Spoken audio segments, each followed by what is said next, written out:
Steampunk is really bringing together the idea of the Industrial Revolution and steam-powered engines and inventions of the time, together with the idea of clothing from, we focus on clothing from the Victorian era. It's kind of an eclectic mix of machines and motion and leather and corsets and time machines and bowlers, hats and watch chains and all kinds of things. It's really fun to design around.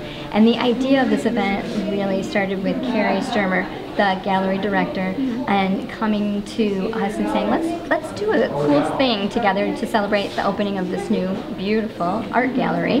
And she said, how about a steampunk event? And I said, that sounds great, let's do it. And then she also invited Amy Dory from Hospitality Management here at FSU, and they did the backdrops. So that's kind of where the scene or the vignette takes place. And then my students really, from sophomores on up to seniors, focused last semester on doing projects with a steampunk inspiration. And then we mixed them all up so nobody, it's not one full garment from one person, it's a mix again of pieces from different people to create the different looks in the show.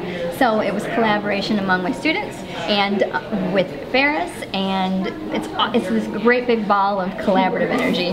What inspired you, or why did you decide to go into the fashion industry program? Well, ever since I was little, I've always been into fashion of all sorts. Sewing, my grandma was a seamstress, and I sort of just always felt a draw to it, I guess. What did you think of the theme for steampunk in this event? How did it all come together? Well, steampunk really isn't my thing, but I was super excited when we heard we were partnering with Ferris, and it was a very exciting challenge, I feel like, because it's not something that I always do. So it was really fun to create an ensemble that sort of reflected steampunk. How do you think it went? I loved it. I'm very happy because you never know, because everybody's working separately and you're talking, but you don't know exactly how everything's going to happen until you really get here. So I'm pleased. Were you surprised a little bit with the turnout? It seemed really full. It was very full. I was very happy when they added the next 2 rows, and then they filled up, and then even more came. So I'm thrilled. It's wonderful that you have that kind of participation here in Big Rapids.